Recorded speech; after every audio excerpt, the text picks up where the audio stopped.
नमस्ते बच्चों। कैसे हैं आप? प्रबंध पढ़ रहे हैं। हम जानते हैं कि प्रबंध एक अमूर्त सब्जेक्ट है, अमूर्त विषय है बच्चों।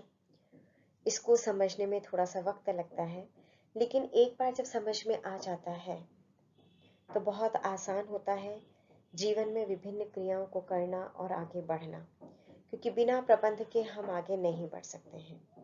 और प्रबंध को प्रेरित करने वाले तत्वों के बारे में हम अभी पढ़ रहे हैं। Values, goals and standards. Values और गोल्स के बारे में हम लोग पढ़ चुके हैं और आज हम स्टैंडर्ड्स के बारे में पढ़ना शुरू कर रहे हैं, यानी कि स्तर। स्तर क्या है बच्चों, और स्तर को कैसे परिभाषित किया जाता है, ये चीज अभी हम समझेंगे। स्तर की उत्पत्ति मूल्यों से होती है बच्चों, जैसा कि हम पहले व्याख्यान में समझ चुके थे कि मूल्य, लक्ष्य और स्तर आपस में अंतर संबंधित होते हैं और मूल्यों से ही लक्ष्य और स्तर दोनों की उत्पत्ति होती है। तो स्तर मूल्य से ही उत्पन्न होते हैं। जिस प्रकार का हमारा मूल्य होता है और उसकी तीव्रता होती है, उसी प्रकार से हम स्तर का निर्धारण करते हैं।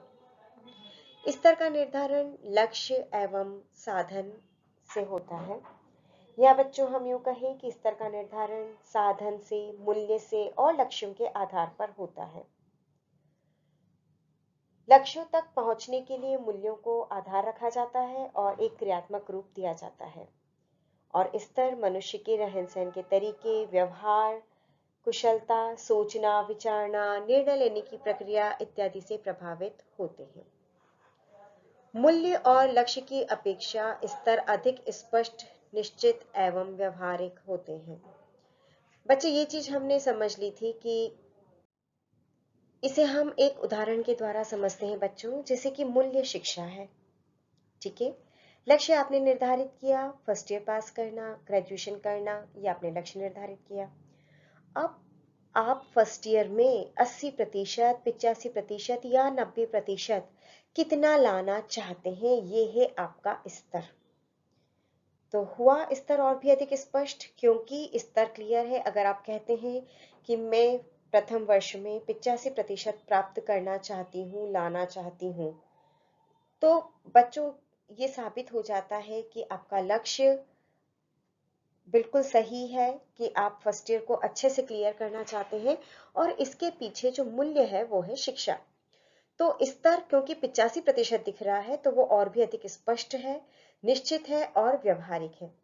व्यवहारिक से यहाँ पर तात्पर्य ये है बच्चों कि वो यथार्थवादी है, जिसे हम पूरा कर सकते हैं, जिसको हम आसानी से अचीव कर सकते हैं और जिसको अचीव करने के साधन हमारे पास होते हैं। तो ये बहुत ही आसान हो जाता है। व्यक्ति के मूल्य एवं लक्ष्य के बारे में अनुमान स्तर के निरीक्षण द्वारा लगाया जा सकता है। बिल्कुल ठीक है बच्चों, अभी जो उदाहरण हम पढ़ रहे थे इसमें कि स्तर जैसे 85 या 90% है, ठीक है ना। अगर स्तर 85-90% आप प्राप्त कर लेते हैं, तो आपके स्तर को देख करके हम आसानी से बता सकते हैं बच्चों कि आपका लक्ष्य क्लियर था, और आपका लक्ष्य क्लियर है कि आपको ग्रेजुएशन बहुत अच्छे परसेंटेज से करनी है।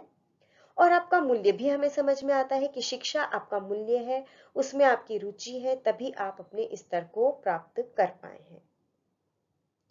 और बच्चों कुछ स्तर ऐसे होते हैं जो कि बहुत ही स्पष्ट होते हैं, जैसे हम अभी बात कर ही रहे हैं 85%, 90%। तो ये स्तर क्या है बच्चों, स्पष्ट है। और कुछ स्तर ऐसे होते हैं कि उनको मापने के लिए मानदंड तय करना बहुत ही मुश्किल हो जाता है। ऐसे स्तर कौन से होते हैं बच्चों? ऐसे स्तर होते हैं जो कि गुणात्मक स्तर होते हैं। गुणात्मक से मतलब समझ रहे हैं, जो चीजें गुण के आधार पर जिनका स्तर निर्धारित होता है वो गुणात्मक। 90%, 85% घनात्मक है। इसको आप माप सकते हैं और इसके लिए मानदंड तय कर सकते हैं, जैसे कि आपने मानदंड तय किया 90% लाना है, ठीक है, ये इसका घनात्मक रूप है। लेकिन कोई चीज, जैसे कि अगर हम बात करें ये चीज कितनी सुंदर लग रही है, अगर किसी से पूछा जाए तो वो नहीं बता पाएगा कितने प्रतिशत। इसके लिए जनरली औसत, मध्यम या उच्च, इस प्रकार के शब्दों का प्रयोग किया जाता है। स्तर जो होते हैं बच्चों, ये एक सीमा का निर्धारण करते हैं। सीमा का निर्धारण से मतलब यहाँ पर ये बच्चों कि इसके आधार पर लक्ष्य की पूर्ति की जाती है। आपने 85% एक सीमा का निर्धारण कर लिया। आपने 90, 100 या उसके ऊपर नहीं सोचते हैं, उसके नीचे नहीं सोच रहे हैं। आपने 85% क्या किया है, ये एक सीमा का निर्धारण किया है और उसके आधार पर आप अपना लक्ष्य पूरा करेंगे। जैसे कि उतनी पढ़ाई करना, बराबर लेक्चर अटेंड करना, नोट्स बनाना, अपने क्वेश्चंस क्लियर करना, क्वेरीज पूछना, ये सभी कार्य आप करेंगे। बच्चों में कह सकते हैं कि स्तरों में एक ऐसी शक्ति होती है जो कि व्यक्ति के जीवन को प्रभावित करती है, क्योंकि बच्चों स्तर निर्धारण के बाद व्यक्ति उस कार्य को करने के लिए प्रवृत्त हो जाता है, उस कार्य को करने के लिए आगे बढ़ जाता है। मूल्य और लक्ष्य अनुमानित तथ्यों पर आधारित होते हैं, जबकि स्तर क्या होते हैं बच्चों, निश्चित होते हैं। व्यक्ति के आचरण, व्यवहार, संस्कृति, सभ्यता इत्यादि का पता भी स्तर के आधार पर चल सकता है। स्तर प्रबंध प्रक्रिया के दौरान परिवार के सदस्यों का भविष्य और संपूर्ण जीवन का मानचित्र भी प्रस्तुत करता है बच्चों। और यदि उक्त स्तर को अगर प्राप्त कर लिया जाए तो व्यक्ति संतोष का भी अनुभव करता है। एक निश्चित स्तर तक पहुंचने के लिए योग्यता और कुशलता का परिचय देना होता है। बच्चों, ये परिचय जरूरी नहीं है, आवश्यक नहीं है कि आप किसी और को दें। कई बार ये परिचय आपको अपने को स्वयं को देना होता है। आपने अपने स्वयं के लिए स्तर का निर्धारण किया 85% का, और आपको ही अपने आप को ये साबित करके दिखाना है कि आप इसको प्राप्त कर सकते हैं।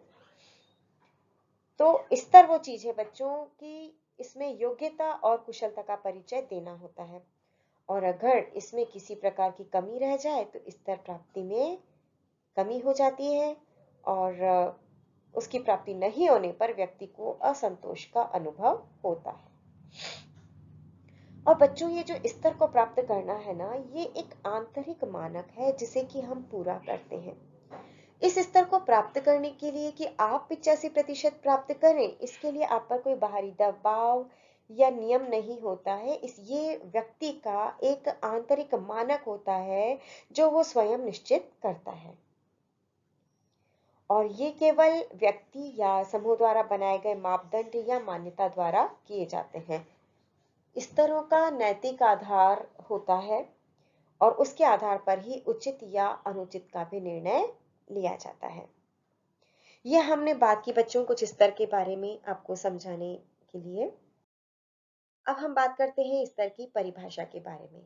ग्रॉस एवं कैंडल के अनुसार गृह व्यवस्था से संबंधित अधिकतम स्तरों को जीवन को रहने योग्य बनाने हेतु आवश्यक समझी जाने वाली स्थितियों के मानसिक चित्र के रूप में परिभाषित किया जा सकता है। बच्चों, जब भी हम बात करते हैं ना स्तर की, तो स्तर से सबसे पहले जो व्यक्ति सोचता है वो लिविंग स्टैंडर्ड के बारे में सोचता है। एक एक लक्ष्य, एक एक मूल्य और एक एक स्तर के बारे में नहीं सोच करके वह जीवन का जो ओवरऑल जो होता है, समग्र रूप से जो स्तर होता है, उसके बारे में सोचता है। तो ग्रॉस एवं क्रेंडल के अनुसार गृह व्यवस्था से संबंधित जितने भी स्तर होते हैं वो जीवन को रहने योग्य बनाने के लिए और अच्छे से जीवन को जीने योग्य बनाने के लिए जो आवश्यक स्थितियां होती है, उसको व्यक्ति अपने मानसिक चित्र के रूप में लेकर के चलता है और उसी के अनुसार स्तर का निर्धारण करता है कि उसे क्या, कितना और कैसे प्राप्त करना है। आप अगर सोचते हैं कि 85% प्राप्त करने हैं, अगर आपने ऐसा सोचा है बच्चों, तो क्योंकि आपको पता है वर्ल्ड में कंपटीशन बहुत ज्यादा है, जब तक हम अच्छे परसेंटेज नहीं लाएंगे हम आगे नहीं बढ़ पाएंगे। तो ये वो स्थितियां हैं जो कि आपको आगे बढ़ने के लिए प्रेरित करती है। ये थी ग्रॉस एवं क्रेंडल के द्वारा दी गई स्तर की परिभाषा। अब हम आते हैं स्तर के वर्गीकरण पर। स्तर का वर्गीकरण दो प्रकार का होता है। एक होता है परंपरागत स्तर और दूसरा होता है नमनीय या परिवर्तनशील स्तर। जैसा कि बच्चों नाम से ही आप समझ पा रहे हैं कि व्यक्ति को स्थिर स्तरों के सामने परिवर्तित होना पड़ता है। स्थिर स्तर यानी जो परिवर्तित नहीं होते, लेकिन व्यक्ति उनके सामने परिवर्तित हो जाता है, उसको हम कहते हैं परंपरागत स्तर। ये रूढ़िगत और स्थिर होते हैं बच्चों, और ऐसे स्तर को समाज के द्वारा मान्यता प्राप्त होती है। और परंपरागत स्तर प्राप्त करने के लिए व्यक्ति को परिश्रम और समय की आवश्यकता भी होती है। इन स्तरों को बनाने के लिए व्यक्ति के मन में चाहे कुछ भी हो, लेकिन उसे अपने आप को बदलना पड़ता है। वैवाहिक समारोह में होने वाले सारे रीति रिवाज, चाहे व्यक्ति चाहे या नहीं चाहे, वो उन्हें निभाता है।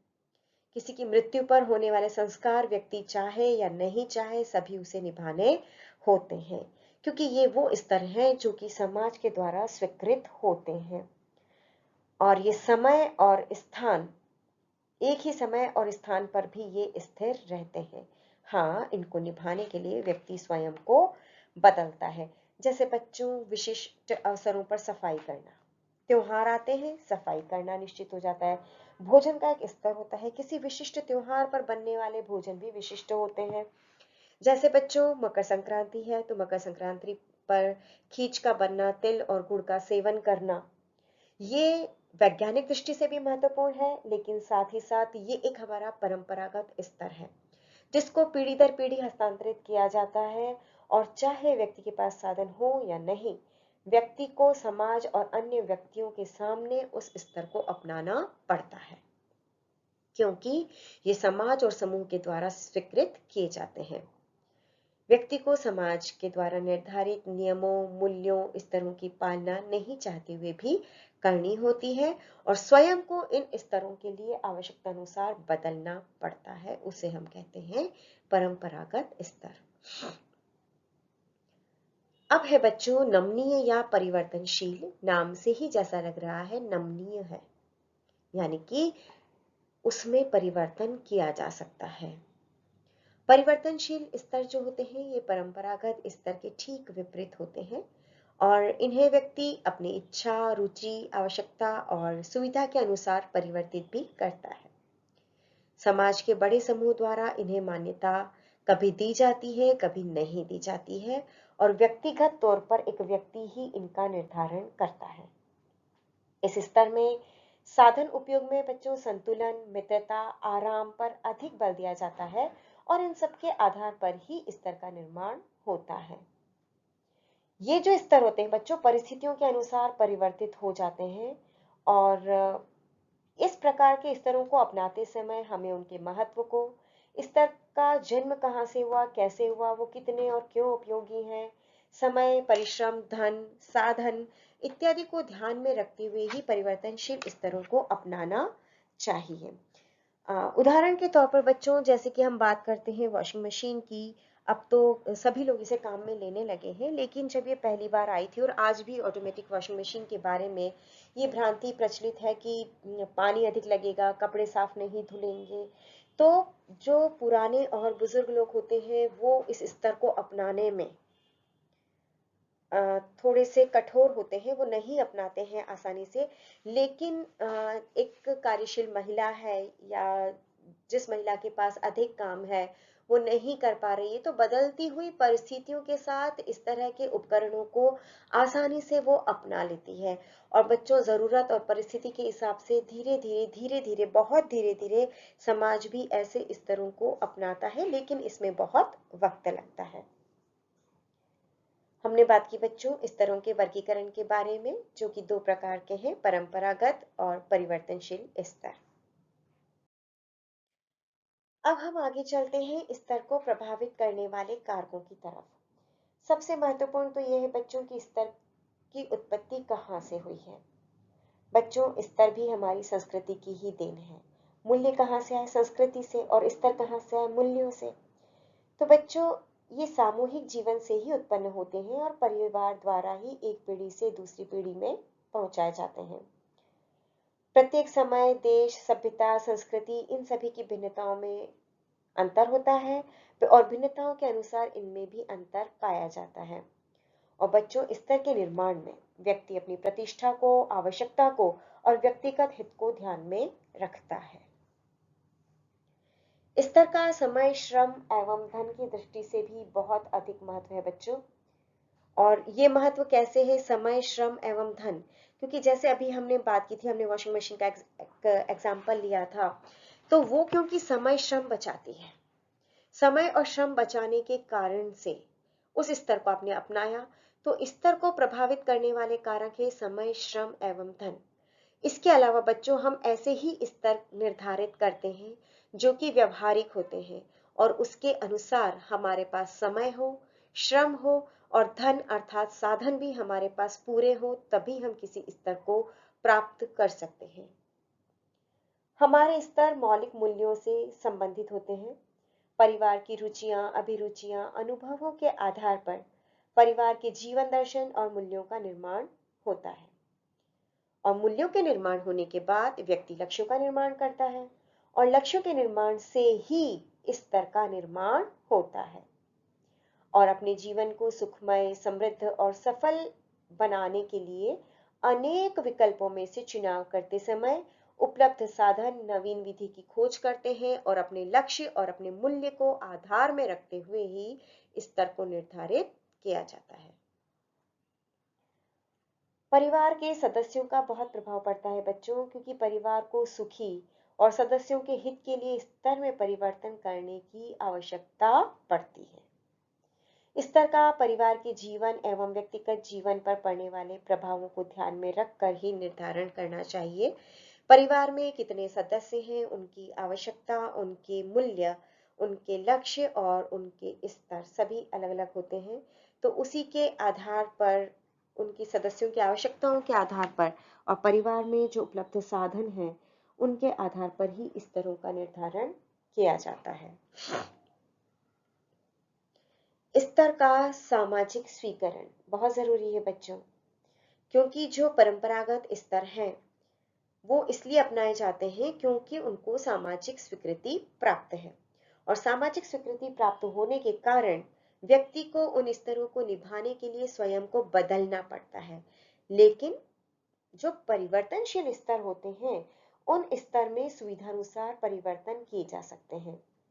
स्तर किसी स्थान, समय विशेष और संस्कृति के प्रभाव में परिवर्तन करके लाना बच्चों आसान कार्य नहीं होता है। जैसा कि मैंने अभी आपको बताया था कि इतना आसान नहीं होता है किसी भी स्तर को अपनाना।